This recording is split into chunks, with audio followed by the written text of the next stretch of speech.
Welcome back to the Movie Well Marathon. I'm Andrew.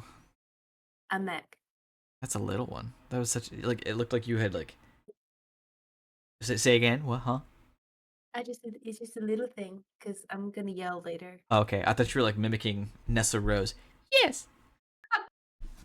Anyway, we are on Wicked for our Wizard of Oz marathon. Wicked that came out November 22nd, 2024, directed by John M. Chu, starring of course Cynthia Erivo, Ariana Grande, Jonathan Bailey, Ethan Slater, Michelle Yeoh, Marissa Bode, Jeff Goldblum, Bowen Yang as Paphne. I don't know.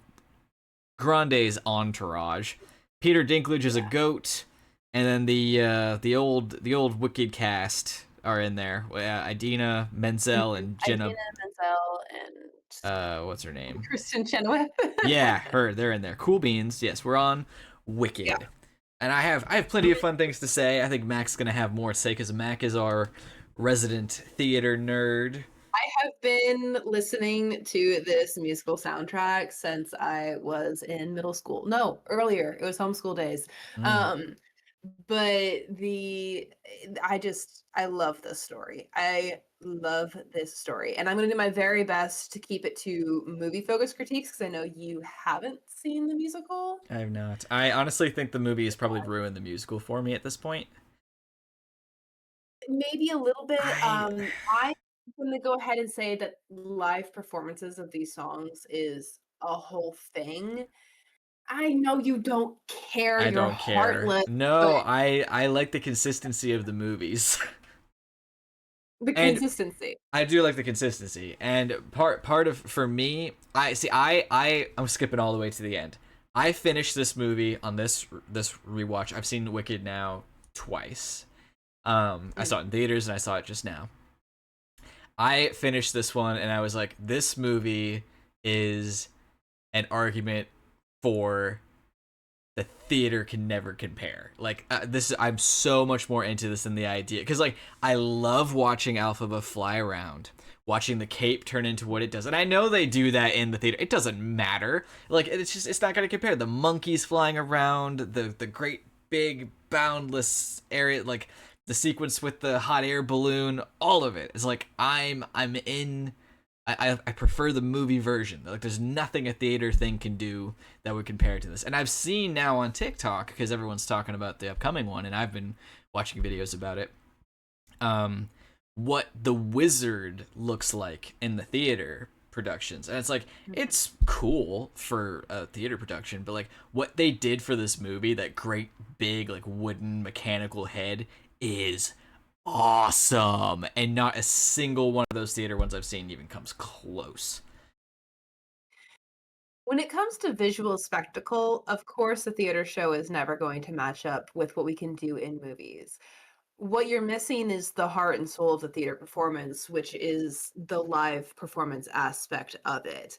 A movie can polish something until it looks so perfect. A live performance isn't about that. A live performance is about connecting with the emotions that are being like put in front of you as close as you can to that person. Obviously, they are acting, right? It's not like we are watching real live green wicked witches flying around, but it's theater is a different experience than a movie is, than film is. I think they both have their place in the world, and I do not see a world in which film can totally replace theater or where theater would even pretend that it could do the same thing that film can do. Um, that said, Wicked Part 1 comes really, really close Mm. to expressing what I love about the Wicked theater experience in a film. They managed to capture all the right moments and character arcs. They do a really, really good job with bits from part 2 that I'm not gonna overly mention because I know spoilers, but, like, the whole thing with Wicked, part of the reason why I loved it so much, just listening to the soundtrack growing up, was because of how the music uses leitmotifs and musical themes Mm. across the story to communicate how things grow and change over time. I mean, the whole Mm-hmm. story is about how perspectives shift and relationships change, and there's even argument about who is good and who is evil, right?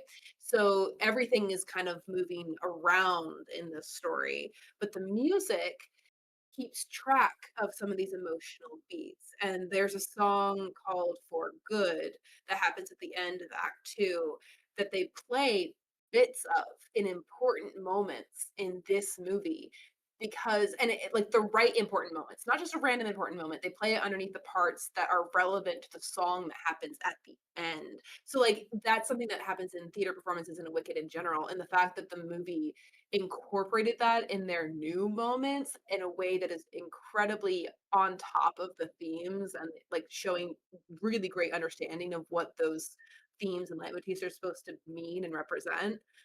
It's amazing. It like the bit at the Ozdust Ballroom, which is Mm. what's in the show, they give that a kind of space and intimacy that you can't get in the theater because you're able to get up close to the characters. That little bit with like the tear, that could only really happen on the film. That's Mm-hmm. not really the stage version of musical.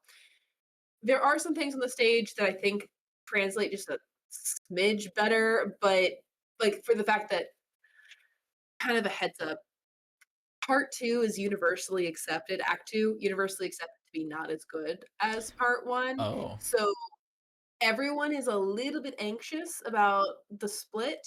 Everyone who knows the story is a little bit anxious about the split. I'm so much more excited for part two than I was part one. Um, because it is film, they might be able to fix it. But because of the amount of story that the second half of the play has to cover, it moves really, really quickly. And that's excusable in theater. Like the way that they make it work in theater works because people are ready for it in theater. But I don't know how well it will translate to screen. And I think there's a good chance that they're going to adapt it well and fix that problem. But if you were to just do what they did for Act 1 in Act 2, it won't translate as well. So there are elements to the musical that I think are kind of rooted in theater that you're not going to be able to like scoop up and present as well in Hmm. film. However, this is like amazing. This is easily the best movie musical I think I've ever seen. I could see that. Yeah, I really enjoy it, and you know how I am with musicals. But I think it's pretty solid. I think they're all a bop. There's definitely some that are maybe more boring than others, but um, let me see. Let me test my musical brain real quick. Um, Mhm. you said something really cool last night about Elphaba's song when she gets to school. I want you to elaborate on that in a second. Yes, because that one's all good and fine, but you pointed out something cool. Um, the "Hey, I'm cheating on my husband" song is fine, but like whatever, it's not like a full blown number. Dancing Through Life is really really fun. It goes on for so long though, technically, because they keep doing it at the nightclub, so it's just funny Mhm. that it just keeps going and going. But it is great. Um, the end one is probably my favorite, but I think I like half of it, the second half of it more than the first half. Like I don't care about the "I hope you're happy" parts. The defying gravity bits I fully get into. Like it's so good. The popular one, you and others like you had kind of ruined that for me for the longest time. Well, because everyone just kept singing it. It was so big when we were in So school that just catchy! wouldn't shut up. But I like that this Good. movie plays with that. Like they know it is the most, pun not intended, popular song. So Grande like builds it up, but it's great. The way they do it is Mhm. great. It's fucking hilarious. So I love all that. I feel like I'm forgetting like a really good one. The Wizard song is like whatever. It's barely there.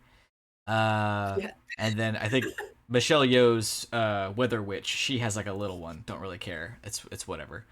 Um, am I forgetting another Oh, No One Mourns the Wicked. That's a banger right off the bat. That's a fun one to start with for sure. Uh oh, Me and Bach is like whatever. But it like everyone has a great singing voice, so it's still pretty. So yeah, I mean, all There's around, I think they're great. Not That Girl, which is one of the quiet ones, but Elphaba sings it after that moment with Fiero. Oh yes, yes, very very cool. What's the new Um, one that's super important that I didn't hear you mention? Because it's like Dylan very McDonough did possible. a song, but yeah, yeah. Yeah, Anyway, they're what were you they're they're bangers. Love them. Dancing Through Life, Defying Gravity, and of course Popular. I'm a basic bitch. Those probably be my three favorites. saying? Uh, but yeah. Elaborate if you would for our not audience on the significance of the first Alphaba song. Yes. Okay. So the music in this musical is always really, really clever. And I'm not talking necessarily just the lyrics. Like, there's a really, really strong argument that whenever Glenda sings higher, she's further away from the truth. And whenever she sings lower, she's Oh, closer to the truth. It interesting. works really well with the opening number, No One Mourns the Wicked. But in The Wizard and I, for the film, they've made a choice to have Elphaba sort of like leave the school grounds and run into like this wheat field up to the edge of a cliff. And I didn't really get that choice the first time I saw it. I was like, I kind of understand that we're putting her in the sky a little bit, right? Which is kind of foreshadowing the whole like she's gonna fly bit. She's taking her first steps towards becoming the Wicked Witch, which, iconically she flies in that for that. So maybe that's what we're doing. I don't know. Watched it this time, suddenly made sense to me. They are putting her in Dorothy's position where Dorothy sings Somewhere Over the Rainbow on her little farm because she wants a life that's better than the one that she has. And The Wizard and I is where Alpha is also expressing that she wants a life better than she has. And she can actually imagine where that life would be now. And arguably they both set off their own stories. Over the Rainbow is where Oz is, and The Wizard and I, Alpha's journey to the wizard, is what creates the opportunity for her to become the Wicked Witch. So they send her out into a wheat field like Kansas, and she is singing like Dorothy was, happy to the sky about the possibilities of a better future. And that was a really cool thing. They do all sorts of little things like this throughout that, like either like in the first time that Glenda and Alphaba, or Galinda and Alphaba meet, is in Oz, and they're surrounded by a bunch of people who are Mm-hmm. afraid of Alphaba, and they're kind of circling each other a little bit, like they were in The Wizard of Oz the first time we meet the two of these characters. Mm-hmm. They're trading exchanges back and forth, and Glenda, being as cool as she is, never breaks character. She's always very smiley and kind. And Alpha, granted, not fully aggressive as the Wicked Witch yet, she's a bit more abrasive, a bit more cutting, a bit more, I've got claws, watch out. And it they do that again at the Ozdust Ballroom. Um, they're consistently mirroring their relationship to the first moment that we see them in the Wizard of Oz interacting, which is so That's cool. I'd good. never really caught that Mm-hmm. before. There's so much good little details. I mean, I don't want to talk for forever on all these things, but there's Yeah, so you're good. many. Yeah, I noticed a little bit more around this viewing as well. So it's fun to know like what more there is to learn and see. Those details are great, especially the comparison to Dorothy. Loathing is the song I forgot. Um, Ah, yes, love loathing. yes. Let's see. Let's talk for a second about the cast because I know there's plenty to talk about the music. So like, let's save the music stuff Mhm. for last because there's always going to be more. Um, I know very little about this play, as you've said. I've only know what I know about these movies. Thus far, I don't know how to compare this to the rest of the cast, but from just watching it, I think it's really really fun. Everyone's doing great. The acting is fantastic. Um, Goldblum as the wizard is uncomfortably good because I like the wizard as a good guy, and Goldblum has played a good Uh-huh. guy, but he's also a really good sleaze bag, and so it Uh-huh. works well. It Um, feels like I was nervous about his casting as the wizard, because the wizard in this, it's so important that mhm, he's charismatic but clearly a sleazeball, mhm. and I was worried that they just sort of like Goldblum it, you know? Yeah. And they kind But, of like, do, but I'm like it works. reminded it he isn't Goldblum as he is in Thor: Ragnarok. He's Goldblum Yeah. as he was in the Jurassic Park films, where he's Yeah. acting the Hmm. part, and that is working really Yeah. well for me. I don't have an issue with it. I was nervous about it. I was like, "Maybe it's just stunt casting." I can see why. I Yeah. don't know, See, I didn't but it even worked. know the wizard was supposed to be a bad guy when I saw the trailer for Wicked. Like back in the, that's a whole other story I want to tell in a second. Um, but him as a wizard, I was super excited for. It was Ariana that I was Mhm. apprehensive about because for Mm, one, I'm not a fan of Ariana Grande, but like I am not really a big part of the music world. So all I knew was that she was in Victorious as Cat, mhm. and she's a musical performer. So like her being cast in this big ass movie, even though I knew it was supposed to be a musical, I was like, is this just a star power cast? Like, cause I hate that shit. But she does fantastic. The singing is This is her superb. dream role. Do you I know. know Yeah, I her saw role I saw her in? reaction to when she was cast. Like she did very very well, and from what I know of what Glinda is supposed to be like in the play, just from what I learned from the last year, she did great. My only little She no. is Oh, go ahead. yeah, no, just real quick on that note, Yeah. like, I was worried about it too, because just because someone loves a role doesn't mean they're good Right. for it, and so even though I knew that she loved it, even though I knew that she was, like, constantly asking about when they were doing casting, she was, like, aggressive about it. Polite, but a bit Mm. aggressive. She was like, "I want this part, and I'm willing to show up and work for it," and she knew that her celebrity was actually probably an issue rather than an Mm. advantage because they were going for Broadway actors, or at least Mm. as, like, strong singers as they could get. Lucky for her, she's got the She's got the right range, chops. incredibly strong singer. She can play the part of Glenda Hmm. incredibly well. I don't know, I'm not trying to throw shade, I just genuinely do not know what her acting level truly is, but I almost think she it's has easier because of the kind of character Glinda is supposed to be. It's easy to well, that's play a kind of what I'm saying. yeah. She's playing Glenda to the max in the sense that, like, she is getting all of the nuances. She's adding layers to the character because she understands the character. It's working very well. But I think that's because she's been doing a character Glenda study most of her life. She grew Mm. up loving the character. She's friends with Kristen Chenoweth, the originator, Ah, like the yeah. original actress. She was getting tips from her. She occasionally, like, just the slightest bit, mimics some of Chenoweth's things in her Glenda performance, but she's also making it her own character, Glenda. Mm. It's genuinely very good. And even though I do see Ariana when I look at her sometimes rather than Glenda, Yeah. I still feel like she was the right cast. She's Hmm. able to hold up with Cynthia's like just vocals extremely well. She nails the character bit. She's genuinely putting the work in. It was a good decision. Yeah. Sorry. It's well, no, you're good. It's just I think it's interesting because like she proves it. I think right away in the beginning of the movie when she sings and she sounds like Glinda from Wizard of Oz. But it made me realize this time around. I don't even think that was necessarily necessary because none of the characters in this movie are meant to be like the ones from the Wizard of Oz. Because the wizard is not What? like the wizard, and Cynthia's Alphaba is not the Wicked Witch of the West. You know what I mean? Like, there's she's not trying to mimic that character at all. So it's kind of interesting that Glinda is like this half and half, which makes I imagine Ariana's job a little bit harder. She has to mimic Glinda from Wizard of Oz and Glinda from the play and probably from the book that I don't even know about.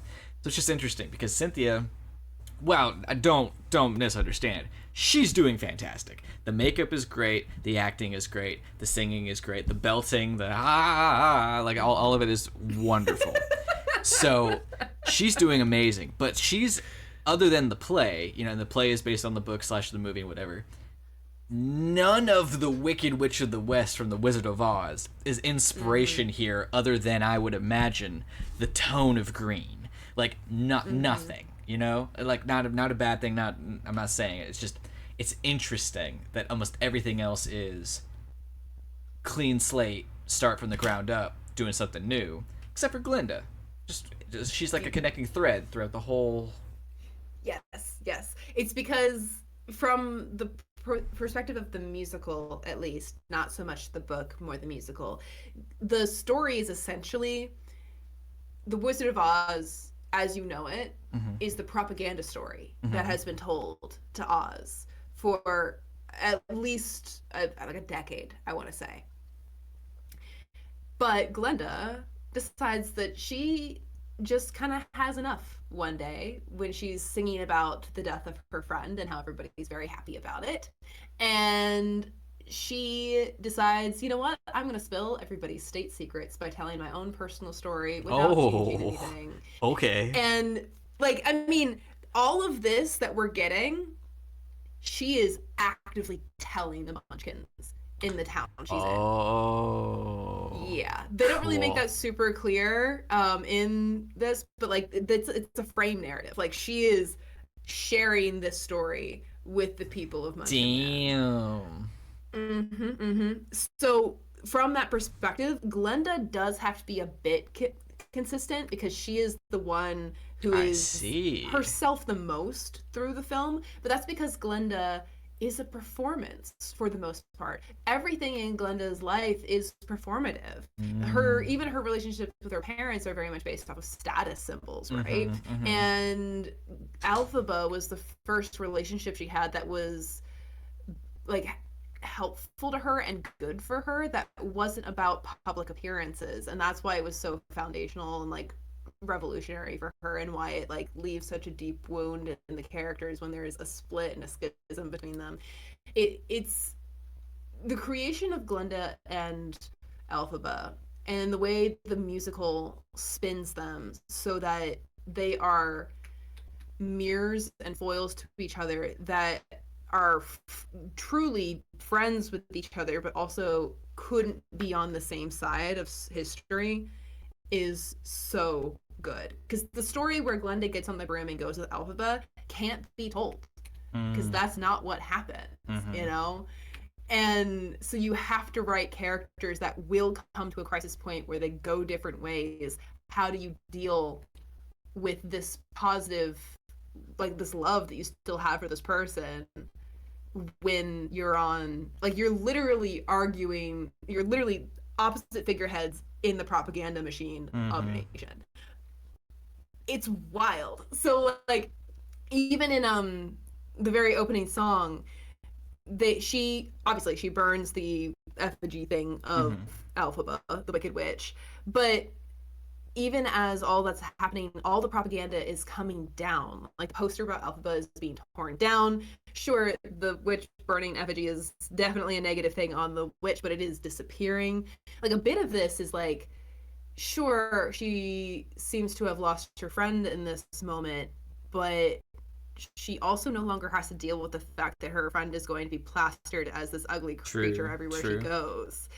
So I think that gives her just enough of a window in her own mind and her own like social situation to tell the story, and we get a completely different version of who Alphaba was and the Cool. wizard and the Madame Marble and everybody.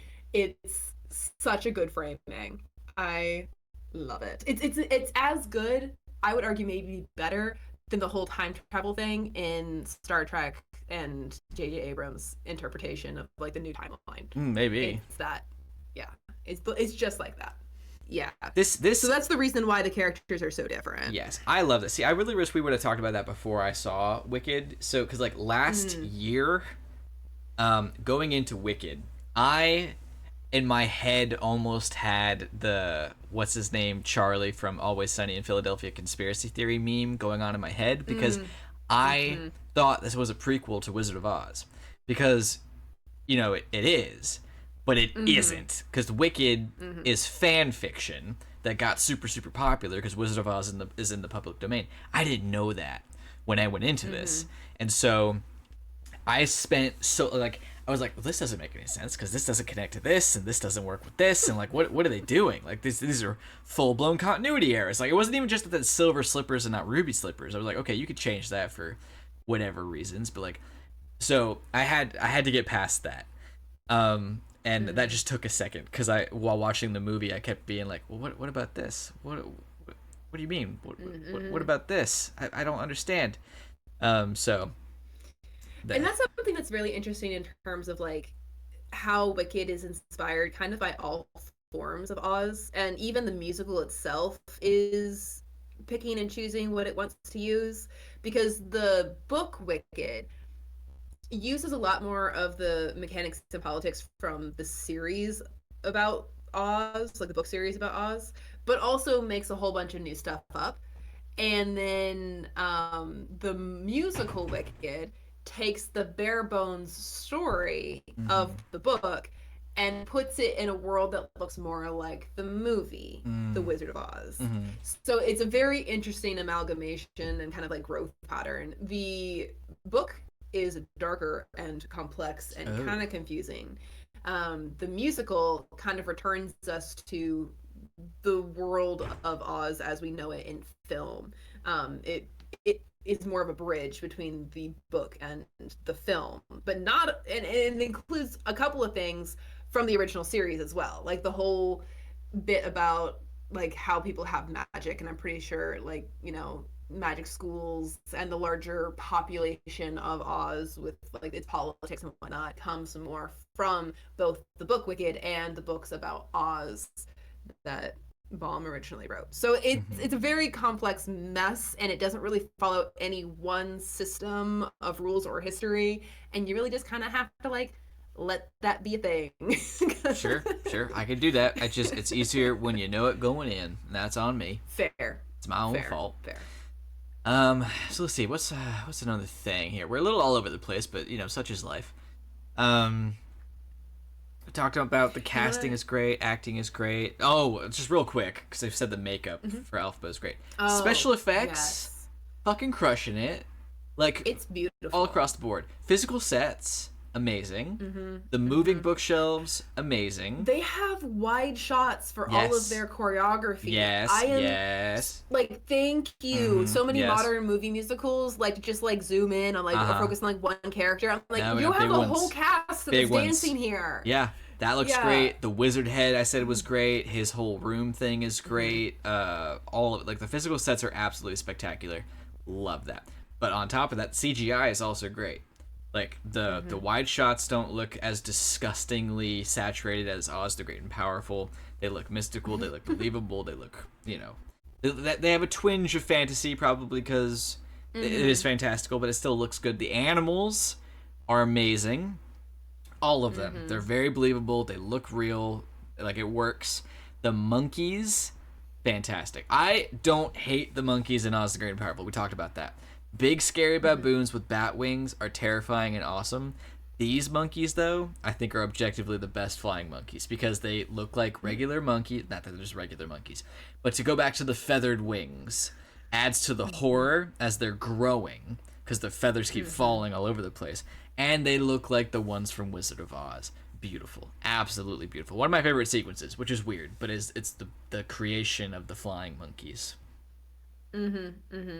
No, that scene is very impactful because I mean, it's actually one of the things that like it works in the film pretty effectively, but on stage it's like a whole thing Oh. because I mean like I would argue the basically just the reveal that there are more is way more dramatic. Let me run it down real quick. So she gets this sad story about, the guard who dreams of flying with the birds, which like they did a really good job in the film of making it clear that this is clearly supposed to be like a talking animal, like a sentient being who, Mm-hmm. for some reason, feels like he can't speak up on his own behalf in front of the wizard. But it's like not so obvious that we immediately get suspicious of the wizard. Mm-hmm. Well done. Anyway, um, in on the stage she's trying to undo it. She puts two and two together, that the wizard maybe doesn't have the greatest of intentions. And that's when he reveals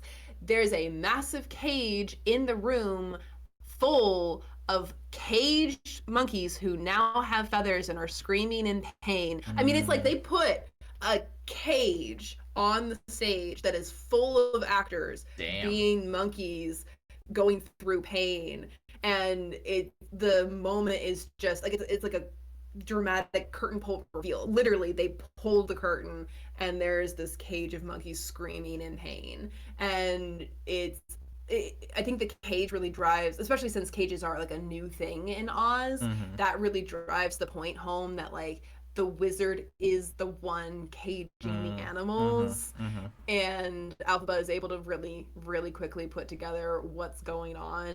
The whole, like, the best way to unite people is to give them a common enemy strategy or whatever. And it's a very, like, shocking moment. Because at first you're like, you helped a monkey get his wings. Like, it might Mm-hmm. hurt a little bit, but that's fine. But then you realize that she's just made an army full of drones, Yeah. essentially, for the wizard. She's been unwittingly used in this, unconsensual, like, massive change for them. It's a horrible way for her to use her first spell, and Yeah. it's so defining. It's a great It's moment a on the a good musical. Wizard of Oz reference though, in a way, to have Mm-hmm. her first spell being the thing that makes the witches minions. Like that's kind of cool. Yeah. Mm-hmm. I guess they do that fairly successfully throughout the movie in a way that doesn't feel overly I don't know what the right word would be, annoying. Like she uses poppies to put people to sleep. I'll allow Mm-hmm. it. It's kind of a cool sequence, Mm-hmm. and the way they do it with them spinning in air is kind of nice. She makes the Mm-hmm. flying monkeys. Cool. That's all good and fine. Um, she what else does she do? She's got levitation, whatever. The broom seems to be the most Kind of out of nowhere bit. yeah, kind of cuz like I'm not usually I am that pushes glasses up on bridge of nose kind of thing. Like she's not using that broom to fly. You know, like Mm-hmm. she is, but she's also not. Um It's more like a talisman than a vehicle. Yeah, which is that's all good and fine because like it works for this kind of musical theatrical performance. Mm-hmm. But like the broomstick is such a big thing for the witch in Wizard of Oz, so it has to be a big thing here. My Mm-hmm. bridge of nose thing is just she uses like the same spell.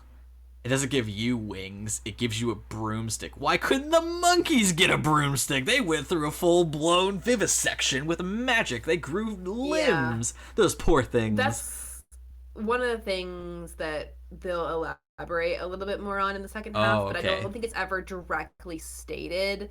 My Like, assumption was that she already had the essentially, power, so it was pointless. they're the interpretation is a Oh, thing. okay. Yeah. So it's one of those situations where, like, yeah, there's magic, but it's not always controllable. I see.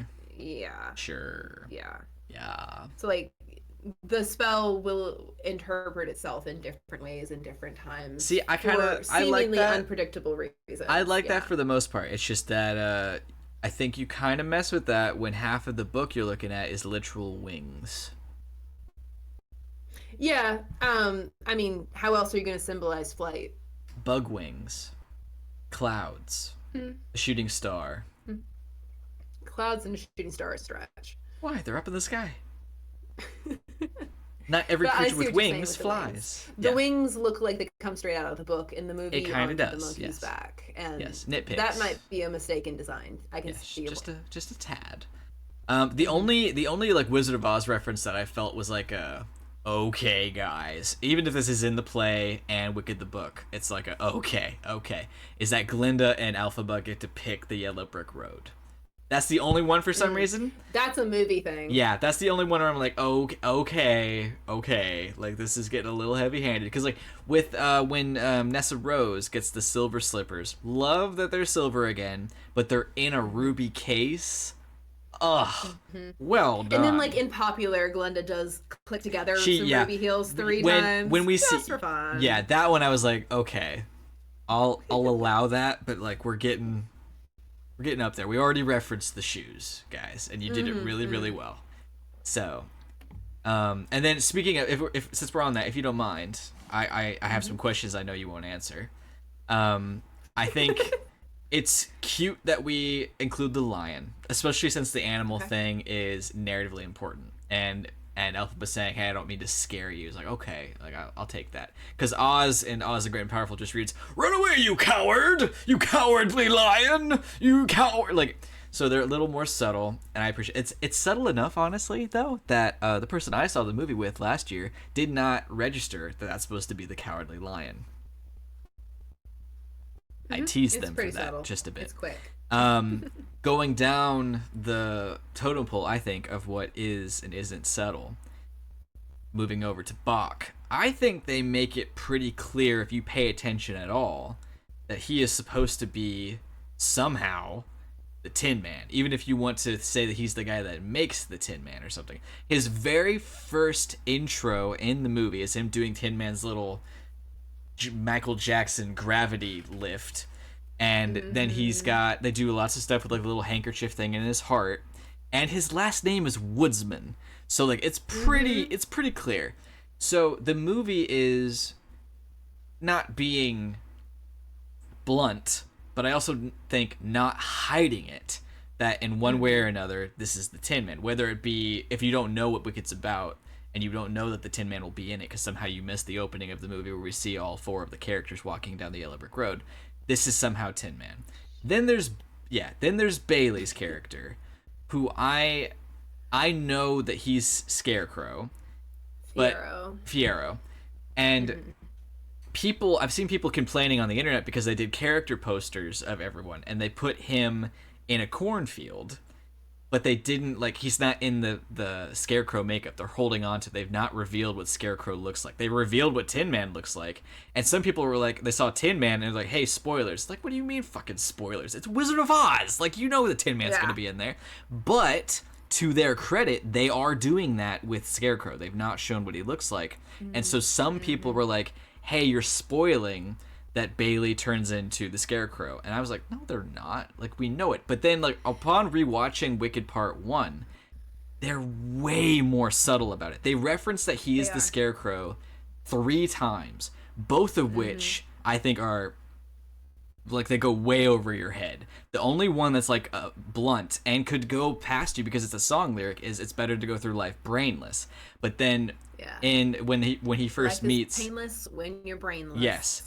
When he meets Alphaba, she says, "Get stuffed," and then there's a part when Going Through Life ends, and Glinda is in the library. Fierro is waiting for her, and he's got his arms up, resting them on either side of, like, a bookshelf on either side of it, and he looks like the Scarecrow. But it's so subtle. So, like, can you answer? I would like to point out, okay, that real quick, just because you mentioned something that's very connected. His choreo in Dancing Through Life, I feel like, is also very inspired by just the I can believe that of the Scarecrow in I can the believe Wizard that. of Oz movie. Like, it's not like floppy necessarily, but he's doing a ton of like angles and movements with his body that feels very similar to the way that the Scarecrow dances in his "If Only I Had a Brain" song. I was appreciating that on this watch. Okay, so I kind of missed it the first time. So four references to him being Scarecrow, but like they get more that and one's more. The most subtle, I would argue, but if you're looking for it, it's there. Sure, choreography, cool movie reference, but like super vague. His one-time pose, but that could be anybody. But like clearly, it's not on purpose. But like you're not gonna think about that unless you're a fucking nerd. And then "get stuffed" that's a regular insult. So that could be driven in you. Brainless is the only thing that's like, hey, wait a minute. So like, why is it? Can you answer without? I'm not asking who turns them or why. Why is it they're being coy about Fierro being the Scarecrow but not Bach being the Tin Man? Is that narratively important for us to not know it? For it to be a surprise? I gotta think about this for a second. Hold on. Take your time, because I'll edit out if there's like a long silence. I don't want to rush you.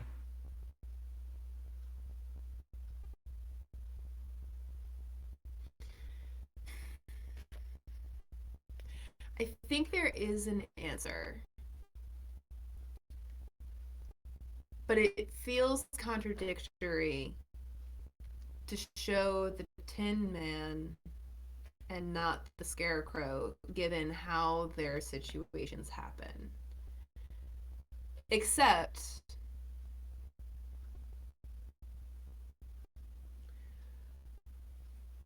can I propose an idea, unless it's going to throw you off? Go for it. Is this like the directors, the producers, the writers having fun with the fact that Wicked is now a movie, like the way that Far From Home did with people who don't read comic books. Like, oh yeah, Mysterio is a superhero, and so they're keeping it a secret so that people are surprised when he turns into the Scarecrow. If they were going to do that, I think it was a better strategy for them to keep the Tin Man a secret, or at the very least, like I like what they do in part one with all of them. You know, they tell the lion not to be scared. They, have Bach be who he is with his little motions and everything. Thero's quick little references. My guess is they are trying to do that angle. I just think that they don't do a great job with that then if they're going to go ahead and show Bach, because even if it is less, there is only one difference between Bach's situation and Fiero's situation and their transformation that makes me think that it's a good idea to maybe hold out a bit on Fiero's. I just think that it would have been stronger for if the reason I think it would have been stronger to keep Bach's thing under wraps too, and not like huge secret under wraps like everyone is swears to secrecy like they do with the MCU projects, because the musical's already out, so a good portion of your audience already knows. Which is what I figured, but I don't know the way they're playing it. It's like they actually want it to be a surprise, which then makes the poster a spoiler. I've come around full circle. Yes, I think essentially what it boils down to is if that's what they're trying to do, Bach as the Tin Man in a poster is a spoiler. It would be way better if they did what they did with Fiero's poster, where they like put him in an environment that suggested he was going to become the Tin Man, rather than I think Bach's character poster is just Bach. Fiero's poster is him in a cornfield, but we see the Tin Man in the trailer. We don't see Bach turning into him. It's just the Tin Man saying, "What have you done to me?" But people were saying it was a spoiler just to see the Tin Man, which I thought was absurd. No, okay, I'm back to not a spoiler then, because if we don't see the transformation and it's just the Tin Man saying, "What have you done to me?" Even if it is the actor, that's all it is. Maybe it would have been smarter to keep it out, but the musical's been out for a couple of decades, guys. A couple of decades, I think. Actually, I don't know. Is it 2012? I thought it was early 2000s. But Decade and a half. Yeah, it's been out for a while. It was very popular. You got to catch up. I would say if you're really worried about spoilers, that's a problem. That's a you problem. I was just curious. Either stay off the internet or what. The other thing, and I think they did. I can't actually, and I'm gonna have to backtrack. I can't recall if they revealed who's playing Dorothy or not. Because if they haven't, that's the thing they've been the most coy about, which is very fun. Yes, actually, there is a rumor on the internet, just based off the trailers, that they're gonna make her a faceless character. Completely? Which is to say they're never going to show her face. Yeah. Weird. And based off of what they do in the very beginning of this film, the way that they introduce young Glenda from behind and they introduce young Alphaba from behind, there's actually, I think, a pretty good chance that they won't show Dorothy's face in the second half. She's actually... Because you already know her story, the musical doesn't spend a lot of time with her. She's a very bit part. That's something... See, I shouldn't talk about it too much because we are running out of time.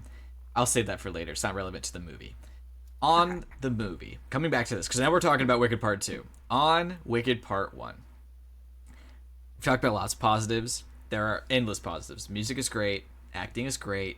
The narrative situation with the animals, I find heartbreaking. It's weirdly relevant these days, and the movie came out before all this shit started, but like this historically has happened, but like it lined up really well with the current day. Unfortunately, it is a really clever interpretation of like oppression and whatnot, because rather than using a people group, they've used animals, which are a people group in the society, but and then like they've made Alphaba an outsider for a different reason, but she's able to sympathize with this other outsider group. I think it makes it really universal. I think it applies to a lot. It's cool. And they've done a lot in the film to reference like the history revision and changes, like that bit where the seal falls off in Yes, Stitches. yes, I caught that. That's Yes, not in yes. the musical. That's a movie Oh. like edition, and it's really good. They also do a really good job with introducing Dr. Dillamond and Madame Morrible. Yeah. It's hilarious if you actually think about it, because they're like, we're glad to have this goat over here. Thanks, Dr. Dillamond. But also, look at this. It's Madame Morrible. She doesn't have to wear the school uniform. She gets to speak. We're gonna like have a whole fanfare for her. She gets to kind of like run the school. We're gonna ignore our last remaining animal faculty member. Yeah. Bye. And he's the history professor too, which is not a movie invention. That's the thing. Struck kind of close to home, I would say, for us specifically, given what we went through at our own school. Yeah. So that's it was. I again going into this, I didn't know that either Alphaba, Glinda, Marble, or Nessa Rose, I'm leaning more towards, turns people into the Tin Man and the Scarecrow. I went into Wicked thinking this is a world with magic, talking animals, and weirdly inanimate object people. So I was extra confused as to why people had an issue with someone being green. It's like, you've got people made of straw in this world. Granted, at that point, no, they don't. But again, my mentality was like, you have people made of straw. How is this an issue for you that she's green? But whatever. So all that's there. The only complaint I had, I kind of thought of like walking away from this for the second time, and I really had to try, because there's no such thing as a perfect movie, but there's nothing that I would necessarily add or change, because I don't know enough about Wicked. It's a great watch. I feel there's some sort of pacing issue. I can't even tell you what it is though, because the movie is consistently entertaining, but it's 2.5 hours long, and I feel like when you summarize it, it shouldn't be. But I'm not mad. I'm not mad. It's just, we get the opening sequence, wonderful. We get a little Nessa and little Alphaba, necessary, good stuff. And then we have Alphaba and Glinda hating each other at school, Alphaba and Glinda being indifferent of each other at school, kind of, or like switch those, and then Alphaba and Glinda being friends. Then they go, like, they're only friends at school for a short little bit of time. Then they go to Oz. We have our day in the city, and then it's the climax of the movie. And it's like, that's still 2.5 hours long. So it's because of the songs. The songs slow it down, I guess. Like it because I feel like it should feel slower, because it doesn't feel like it goes fast. It just feels like somehow things that, I guess, with the song, sure, it bogs down is too aggressive of a word to use for what I'm trying to describe. It's strange. What you're describing is like a root issue with the musical, and I do say issue with a grain of salt, particularly for the first act, because I don't like you said, I'm entertained the entire time. At no point am I bored. At no point am I like, are we gonna get back to this last point? Like, I am following, and like the energy of the film keeps up. It ebbs and flows in really natural ways. So I don't necessarily think that there need to be any changes. And I say this for the musical as well. However, because of the music and because of the way that we focus so heavily on character, timeline gets a bit lost. No one is really clear how much time is supposed to pass at shows for Glinda and Alphaba. We get the sense that it probably happens within one school year, because there's not like any summer breaks or anything. Right. But it's not super clear. Like, they have their whole loathing song, and then Fiyero shows up late to the semester because he keeps getting kicked out of schools. Right. And then they have their whole, like, the Oz's Ballroom happens like really quickly, which then means that within a couple of days, Glinda and Alpha are now like really buddy. And then I think there's like a suggestion of time passing from like popular into like our next history class. And then there's time after that history class until we get the Wizard's Invitation, and then we go to Oz. But no one really knows how much time passes in those windows. It almost looks like it's a week. Of course, it's not. Yeah. But it almost looks like it. And I think part of, I guess if I were to add anything, which I know I shouldn't, this is a Fantastic movie based on a beloved musical. I wouldn't be upset though if Alphaba actually accomplished more in magic class, because it looks like she accomplishes absolutely jack diddly squat. She levitates a coin once like Magneto when she got pissed off. I feel like it wouldn't have been bad to have her actually learn a handful of little things, like, you know, maybe she can make a ball. I want to point out. Okay. Sorry, in that scene, love that scene. Yes. You're totally right that we need a little bit more Alpha learning magic, and we need that in the musical too. It just kind of happens. Yeah. And she's not that powerful until she gets the Grimoire. Right. But the scene in the movie, Madame Morrible first tries to help her by kind of puppeting her hand with her hand. That doesn't work.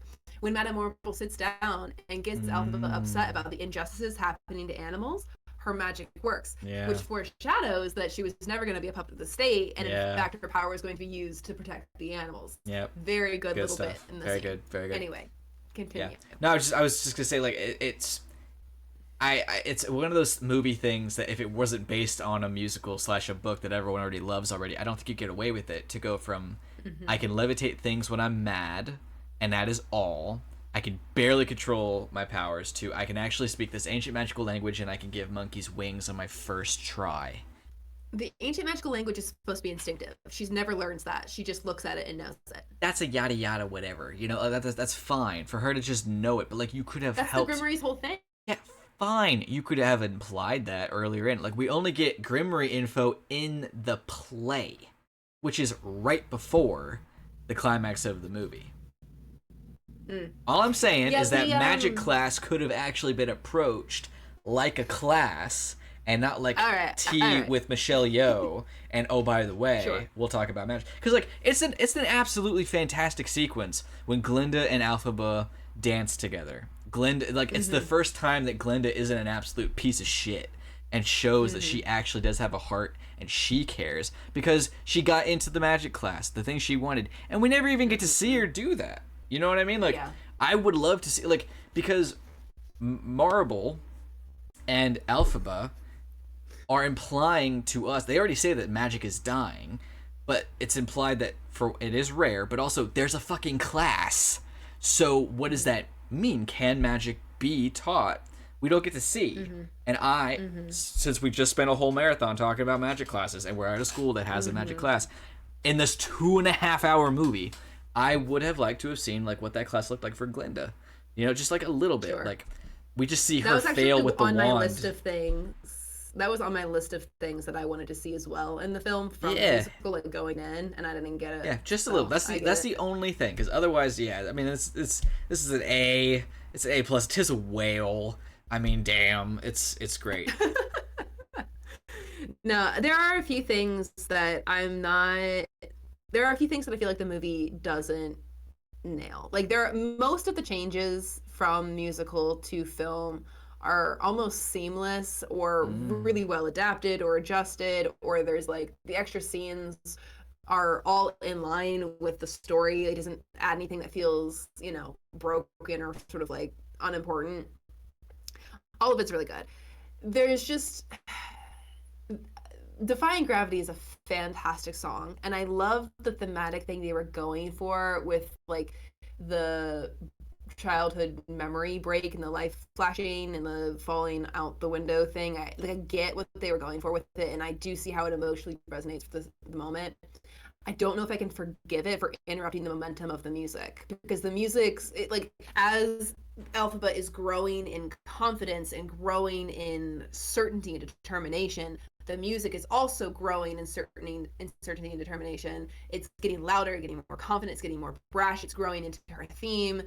And then the movie decides to just like pause it, cut away from that moment. Instead, we are now in her childhood. We're experiencing a completely different set of emotions. She has to, like, for some reason, even though she was growing into this, accepting this version of herself, she's now gonna like stop doing that growing and go back and reflect, and then come back to that growth rather than like finishing the arc she was already on. It's a weird energy change, in my opinion, and it feels like we like put pause on this great moment so that we could have another small moment on top of this great moment. We really should have just maybe gone with a great moment as it was. It's a change that adds so much good that I hesitate to say it's a completely bad change. But if I were in charge, I cut that. I don't want that there. I want the scene to grow into its natural conclusion. Fair enough. And then maybe like ending on her last note is a very strong choice. I would have opted for a bit more of like a soft ending, I think. I would have had that strong big note and then like maybe a small fade into where you can see just a little bit of how things get set up. Like they pause the music to make the announcement that they're, she's evil, wicked, get her, and they even cut to Munchkin Land to watch Nessa react to the news and her father over her shoulder react to the news, which is not in the musical, by the way. And they could have done little bits of that as the credits were rolling if they wanted to add it. Interesting. So it wouldn't interrupt the emotion or the climax of the scene, and it would rather be like additional details, kind of like as you leave the theater, here's what's happening in Oz as a domino effect sort of situation. Or because the beginning of the second film is basically a quick recap of how Oz has been handling the situation. You put it at the start of the next film, and then you jump into the start of the act. Like there were other ways to do some of what they did, interrupting Defying Gravity, without interrupting Defying Gravity. And interrupting Defying Gravity is like a musical theater sin. Fair enough. Okay, I got you. Yeah.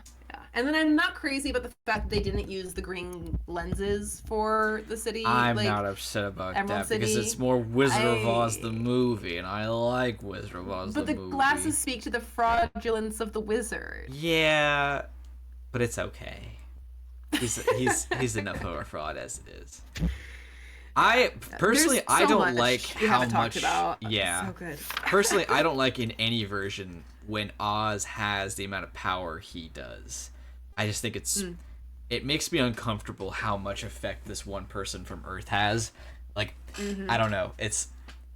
Sometimes I like the idea that humanity is an absolute poison, but the fact that one man from Kansas could just fuck up this entire world speaks more to the lack of critical thinking that this world has than it does his swindling ability. Have you considered the role of Madame Morrible?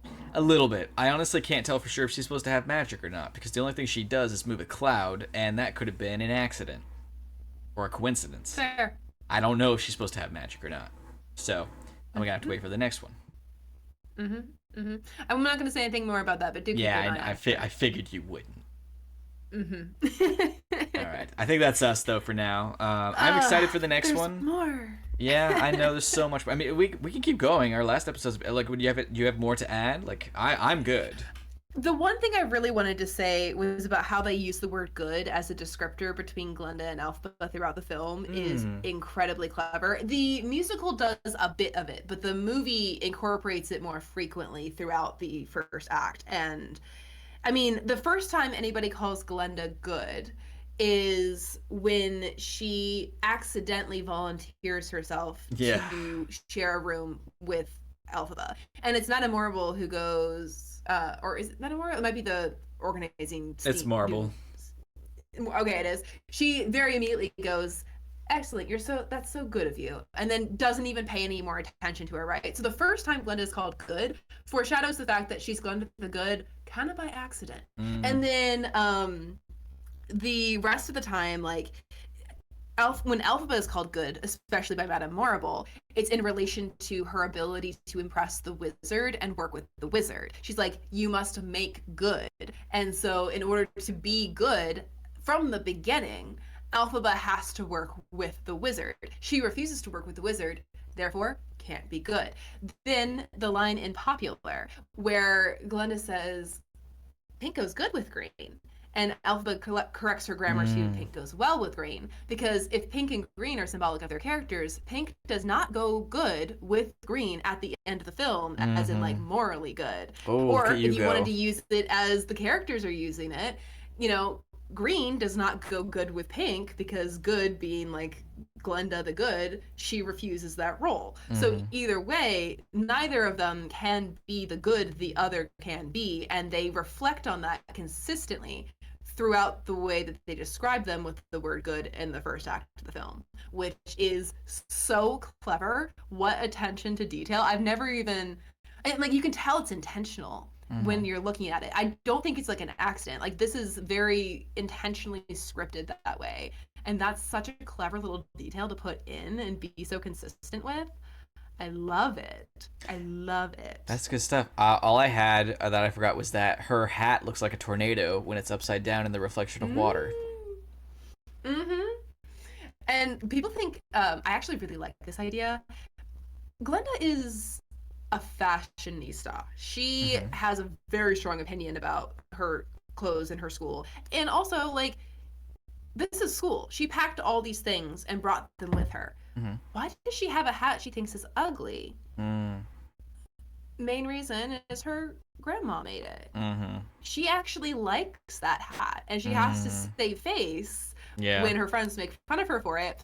And so when she gives Elphaba the hat, yeah, sure, she's making fun of her. She's setting her up for a prank. She's, failing her, not being nice. But the first thing in their relationship that works out towards them being friends is Glenda giving Elphaba something that she actually does like that just doesn't fit with her image, Yeah.